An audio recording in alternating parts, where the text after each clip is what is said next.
നമ്മുടെ ഒരു വലിയ നോവാണ് കടലിൽ കാണാതായ മത്സ്യത്തൊഴിലാളികൾ. പുല്ലുവിള സ്വദേശി ജോൺ, അഞ്ചുതെങ്ങ് സ്വദേശി ഷിജിൻ, നീണ്ടകര സ്വദേശി ഗൗതം കൃഷ്ണ എന്നിവർക്കായുള്ള തെരച്ചിൽ 11ാം ദിവസവും തുടരുകയാണ്.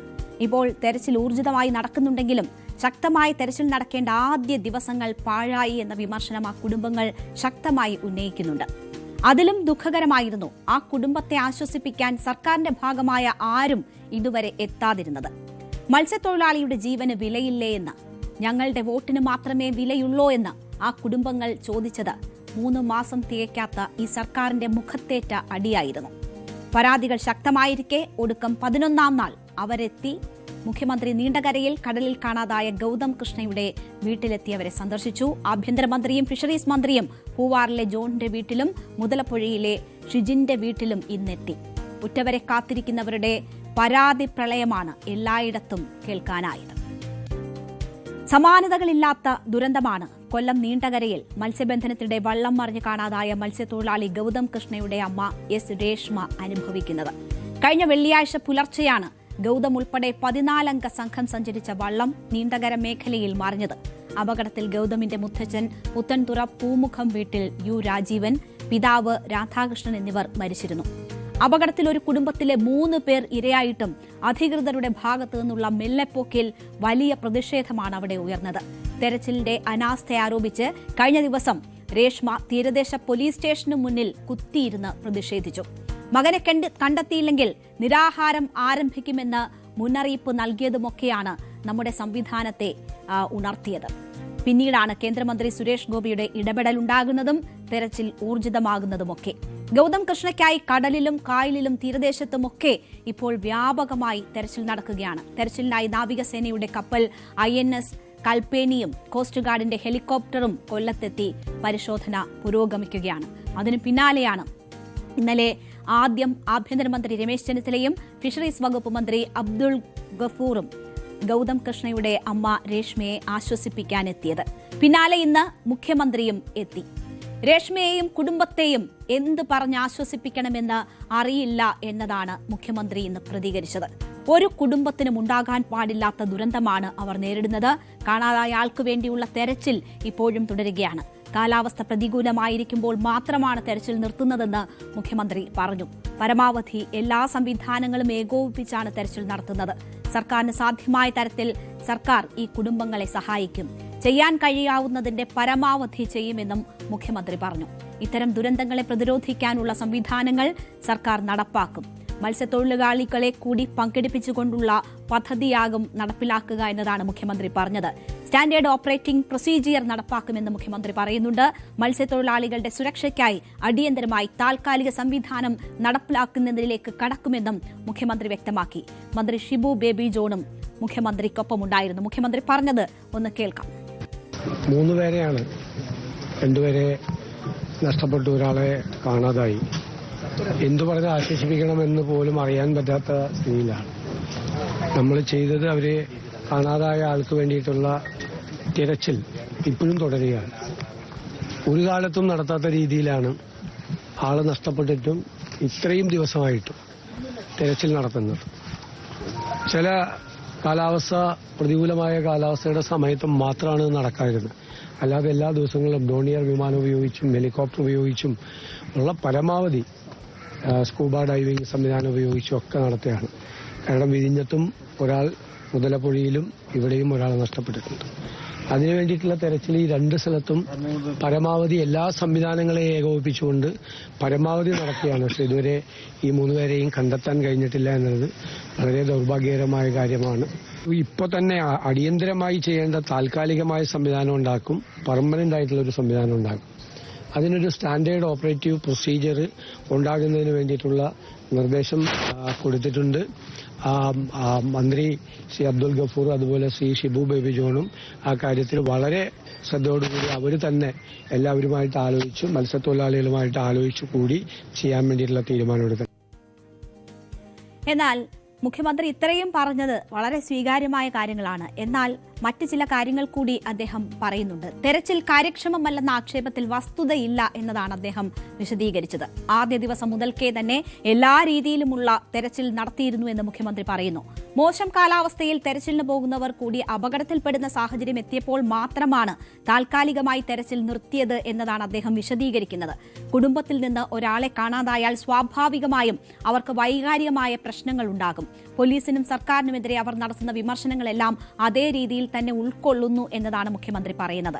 വിമർശിക്കപ്പെടേണ്ടവർ തന്നെയാണ് സർക്കാരും മന്ത്രിമാരും. പക്ഷേ സാധ്യമായതെല്ലാം ഇതുവരെ സർക്കാർ ചെയ്തിട്ടുണ്ട് എന്നതാണ് വിശദീകരണം. ഇനിയും അത് തുടരുമെന്ന് അദ്ദേഹം പറയുന്നു. കാലാവസ്ഥാ പ്രവചനം പരിഷ്കരിക്കാനും മുന്നറിയിപ്പ് നൽകുന്നതിൽ അതീവ ജാഗ്രത പുലർത്താനും സർക്കാർ സന്നദ്ധരാണ്. അതിനുള്ള നടപടികളിലേക്കും സർക്കാർ കടക്കുമെന്നും മുഖ്യമന്ത്രി കൂട്ടിച്ചേർക്കുകയാണ്. പരാതി ഏറ്റവും ശക്തമാകുന്നതിനിടെയാണ് ഇപ്പോൾ മുഖ്യമന്ത്രി അവിടെ എത്തുന്നത്. ഏതാണ്ട് 11ാമത്തെ ദിവസമാണ് എത്തുന്നത്. മാത്രവുമല്ല, ഇതുവരെ ആദ്യം മുതൽ തന്നെ ഈ രീതിയിലുള്ള ഒരു തെരച്ചിൽ നടന്നില്ല എന്നത് ഈ കുടുംബങ്ങൾ തന്നെ തെളിവുകൾ സഹിതം സാക്ഷ്യം പറയുന്നുണ്ട്. മാത്രവുമല്ല, നമ്മുടെ മറൈൻ എൻഫോഴ്സ്മെന്റ് ആംബുലൻസ് ഉൾപ്പെടെയുള്ള സംവിധാനങ്ങൾ കട്ടപ്പുറത്താണ് എന്ന യാഥാർത്ഥ്യമൊക്കെ നിലനിൽക്കുന്നുണ്ട്. അതിനുശേഷവും മുഖ്യമന്ത്രി ഒരു വീഴ്ചയും സംഭവിച്ചിട്ടില്ല എന്ന് പറയുന്നതിൽ മാത്രമാണ് വസ്തുതാ വിരുദ്ധമായിട്ടുള്ള കാര്യങ്ങൾ ഉൾപ്പെടുന്നത്. എന്തായാലും പരാതി ശക്തമാകുന്നതിനിടെയാണ് ആഭ്യന്തരമന്ത്രി രമേശ് ചെന്നിത്തലയും ഫിഷറീസ് മന്ത്രി ബി അബ്ദുൾ ഗഫൂറും മത്സ്യത്തൊഴിലാളികളുടെ വീട് സന്ദർശിച്ചത്. പുല്ലുവിള സ്വദേശി ജോൺ, അഞ്ചുതെങ്ങ് സ്വദേശി ഷിജിൻ എന്നിവരുടെ വീട് ഇന്ന് ഇരുവരും സന്ദർശിച്ചു. വിഴിഞ്ഞത്തെത്തിയ ആഭ്യന്തരമന്ത്രി രമേശ് ചെന്നിത്തലയോടും ഫിഷറീസ് മന്ത്രിയോടും കാണാതായ ജോണിന്റെ മകൾ ജിജി രൂക്ഷമായി തന്നെ പ്രതികരിച്ചു. മുഖ്യമന്ത്രി മത്സ്യത്തൊഴിലാളികളെ അധിക്ഷേപിക്കുന്ന തരത്തിലുള്ള പരാമർശങ്ങൾ നടത്തിയെന്നും അതിന് മാപ്പ് പറയണമെന്നും ജിജി ആവശ്യപ്പെട്ടു. ഉന്നത പദവികളിൽ ഇരിക്കുന്നവർ ഒരു വിഭാഗം ആൾക്കാരെ കുറ്റപ്പെടുത്തുന്ന രീതിയിലോ അവരെ അടിച്ചമർത്തുന്ന രീതിയിലോ സംസാരിക്കുന്നത് ശരിയല്ല. തങ്ങളുടെ കൂടി വോട്ട് വാങ്ങിയാണ് മന്ത്രിമാർ ഈ പദവികളിൽ എത്തിയതെന്ന കാര്യം മറക്കരുതെന്നും ജിജി പറഞ്ഞു. സർക്കാരിനോട് ചോദിക്കും. നമ്മുടെ ആവശ്യങ്ങൾ നമുക്ക് നമ്മുടെ സർക്കാരിനോട് ചോദിക്കാൻ പറ്റത്തുള്ളൂ. അപ്പൊ അങ്ങനെ ചോദിക്കുന്നതിനെ തെറ്റായിട്ട് ഒരിക്കലും ആരും വ്യാഖ്യാനിക്കരുത്. ഇതിൽ നിന്ന് വരുന്ന ഒരു മോശം പ്രതികരണം എന്ന് വെച്ചാൽ ചിലപ്പോൾ അത് ഒരു ചെറിയൊരു കാര്യമായിരിക്കും പറയുന്നത്. അത് തെറ്റിദ്ധരിപ്പിക്കപ്പെടുന്ന ഒരു സമൂഹം മുഴുവനും ഇങ്ങനെയാണ് എന്നൊരു രീതിയിൽ ചിന്തിച്ചു പോകും. അല്ല, മുഖ്യമന്ത്രിയുടെ പരാമർശങ്ങളും അങ്ങനെ ആയിരുന്നു. മുരളീധരൻ എന്ന് പറഞ്ഞ മന്ത്രിയും അദ്ദേഹവും അങ്ങനെ തന്നെയാണ്. 3 ദിവസം കഴിഞ്ഞിട്ട് കടലിൽ പോയിട്ട് ഇറങ്ങാൻ പറ്റത്തുള്ളൂ. മുഖ്യമന്ത്രി ഒരു ഇതിൽ പ്രസ് മീറ്റിൽ പറഞ്ഞിരിക്കുന്നത് അത് കടലിൽ അങ്ങനെയല്ലേ, കടൽ തീരത്ത് പോയാലുള്ള അവസ്ഥ അറിയാമല്ലോ. എന്നോട് ഫോൺ കോളിലും അദ്ദേഹം സൂചിപ്പിച്ചത്, അതെ, ഫോൺ സംസാരിച്ചപ്പോഴത്തേക്കും അദ്ദേഹം പറഞ്ഞത് ഞങ്ങൾ കരക്കാർ കടലിലോട്ട് വന്നാലുള്ള അവസ്ഥ അറിയണം. അപ്പൊ ഇതൊക്കെ നമുക്ക് ഹർട്ട് ചെയ്യുന്നു. കാരണം ഞങ്ങളെ റെപ്രസെന്റ് ചെയ്തിട്ട് ഇരിക്കുന്ന വ്യക്തിയാണ്. അപ്പം ചെയറിന്റെ ഒരു അദ്ദേഹം മനസ്സിലാക്കേണ്ടതിന്റെ പ്രാധാന്യമുണ്ട്. ജോണിന്റെ വീട്ടിലെ ഈ സന്ദർശനത്തിന് ശേഷം മന്ത്രിമാർ അഞ്ചുതെങ്ങിലെ ഷിജിന്റെ വീട്ടിലും എത്തി കുടുംബാംഗങ്ങളെ ആശ്വസിപ്പിച്ചു. ഇതിനിടെ മുതലപ്പുഴ സന്ദർശിച്ച മന്ത്രിമാർ തുടർച്ചയായി ഉണ്ടാകുന്ന അപകടങ്ങൾക്ക് ശാസ്ത്രീയമായ പരിഹാരം കണ്ടെത്തുമെന്നും ഡ്രഡ്ജിംഗിനായി ഉത്തരവ് നൽകിയിട്ടുണ്ടെന്നും അറിയിച്ചു. തെരച്ചിൽ ഊർജിതമാക്കുമെന്നും മുതലപ്പുഴയിലെ പ്രശ്നങ്ങൾക്ക് ശാശ്വത പരിഹാരം കാണുമെന്നും മന്ത്രിമാർ വ്യക്തമാക്കി. നമ്മൾ ശക്തമായി തന്നെ നടപടിയെടുക്കുകയാണ്. ഇപ്പൊ തന്നെ ലൈഫിൽപ്പെടുത്തിയ ഒരാൾക്കും വീട് കിട്ടിയില്ല. മത്സ്യത്തൊഴിലാളി ഇതാണ് ബഡ്ജറ്റിൽ തന്നെ മത്സ്യത്തൊഴിലാളികൾക്ക് വീട് വെച്ചു കൊടുക്കാനുള്ള പദ്ധതിയുണ്ട്. പിന്നെ ഈ പറഞ്ഞ പോലെ ഇപ്പം മെയിൻ്റെനൻസ്, പിന്നെ SOP തയ്യാറാക്കാം. നമ്മൾ ഈ 2 മാസം അല്ലേ ആയോ. അപ്പോൾ ഇതിനിടയിൽ നമുക്ക് ചെയ്യാൻ പറ്റുന്ന എല്ലാ കാര്യങ്ങളും നമ്മൾ ചെയ്യും. ഫിഷറീസ് മിനിസ്റ്ററും അത് ഫോളോ അപ്പ് ചെയ്യുന്നത് നമ്മളത് ചെയ്യും. കഴിഞ്ഞതായാലും കഴിഞ്ഞു. നിങ്ങളെ ബുദ്ധിമുട്ടും വേദനയും ഞങ്ങൾ 100% ഉൾക്കൊള്ളുന്നുണ്ട്. നമുക്കുണ്ടായാൽ ആ വേദന എന്താണെന്നുള്ളത് നമുക്ക് മനസ്സിലാവും. അതുപോലെയാണ് നിങ്ങളെന്തെങ്കിലും പറഞ്ഞാൽ പോലും ഞങ്ങൾക്ക് അതിനകത്ത് വിഷമമില്ല. അത് അധികാരം കൊണ്ട് പറയുന്നതാണ്. പക്ഷേ നാളെ ഇതാർക്കും ഉണ്ടാവാതിരിക്കാൻ എങ്ങനെയെങ്കിലും തെരച്ചിൽ പൂർത്തിയാക്കി ജീവനോട് കൊണ്ടുവരാനുള്ള ശ്രമമാണ് ഇപ്പോൾ നടത്തുന്നത്. അത് ഞങ്ങൾ ഊർജിതമായി തന്നെ നടത്തുന്നു. നാളെ ക്യാബിനറ്റ് ഉണ്ട്. നമ്മൾ ആലോചിച്ചിട്ട് മറ്റു കാര്യങ്ങളിലൂടെ സർക്കാരിന് ഈ കുടുംബങ്ങളെ ചേർത്ത് നിർത്താനുള്ള ഈ സന്ദർശനം നേരത്തെ ആക്കാമായിരുന്നു. മുഖ്യമന്ത്രി കണക്കുകൾ പറഞ്ഞ് രാഷ്ട്രീയ ആരോപണത്തിന് മറുപടി പറയാനാണ് ഇതുവരെ ശ്രമിച്ചിരുന്നത്. മുൻ മുഖ്യമന്ത്രി തീരപ്രദേശത്ത് പോയപ്പോഴുണ്ടായ അനുഭവം ഓർമ്മിപ്പിച്ചു. അത് ആ പ്രദേശത്തെയും അവിടുത്തെ നിവാസികളെയും ആകെ അപകീർത്തിപ്പെടുത്തുന്ന തരത്തിലായി. അതിന് മാപ്പ് പറയണം എന്ന ആവശ്യമാണ് ജിജി ഇന്നും ഉന്നയിച്ചത്. കഴിഞ്ഞ സർക്കാരിന്റെ കാലത്ത് കാണാതായ മത്സ്യത്തൊഴിലാളികളുടെ എണ്ണം പറഞ്ഞും മുഖ്യമന്ത്രി ന്യായീകരിക്കാൻ ശ്രമിച്ചിരുന്നു. ഇതും വൻ വിമർശനത്തിനാണ് ഇടയാക്കിയത്.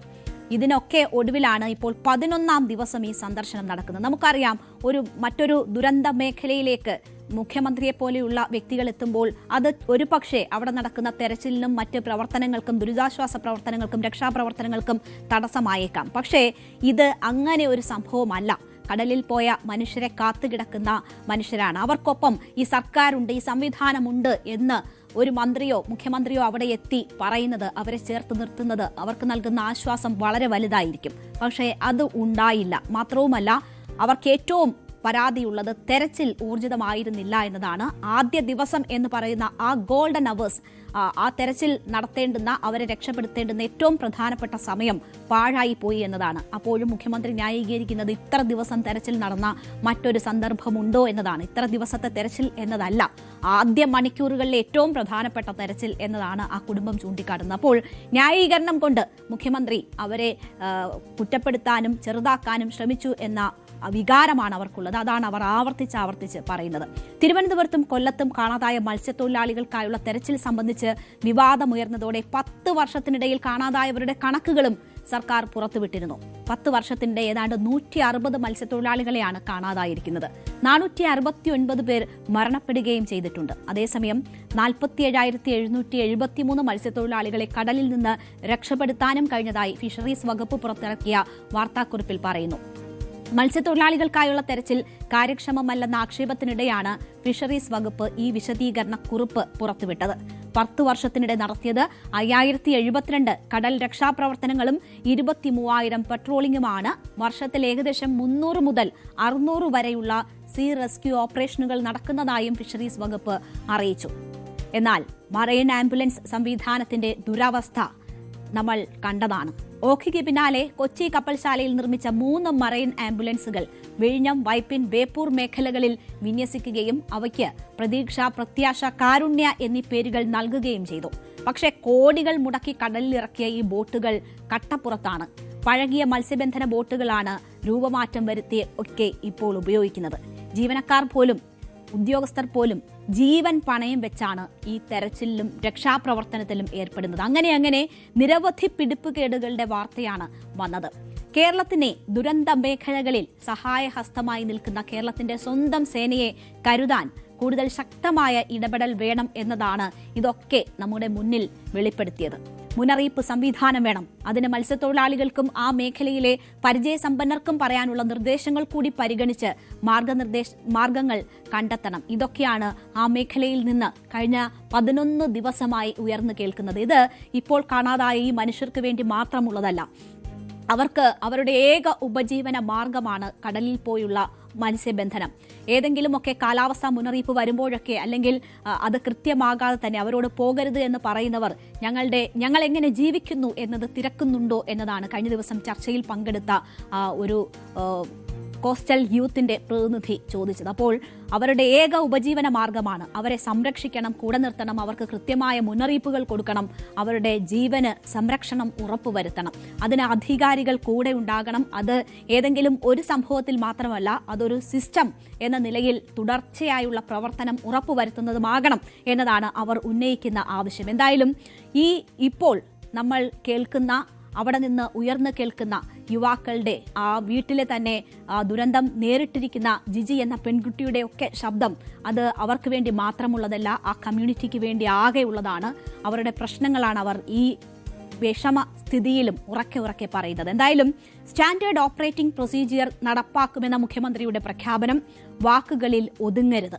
മത്സ്യത്തൊഴിലാളികളെ കൂടി പങ്കെടുപ്പിച്ചുകൊണ്ടുള്ള പദ്ധതിയാവും നടപ്പാക്കുക എന്നത് ഏറ്റവും സ്വാഗതം ചെയ്യുന്നു. അത് നടപ്പാക്കുകയാണ് വേണ്ടത്.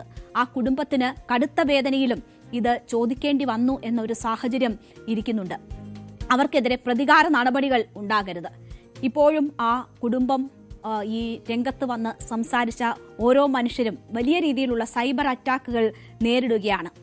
കേരള സമൂഹത്തിന് തന്നെ അപമാനമാണ് അത്. അവരെ ചേർത്ത് പിടിക്കുകയും ഒപ്പമുണ്ടെന്ന് ബോധ്യപ്പെടുത്തുകയുമാണ് സർക്കാരും ഈ സമൂഹവും ചെയ്യേണ്ടത്. കൂടുതൽ വാർത്തകൾക്ക് news 18 Keralam YouTube channel subscribe ചെയ്യുക.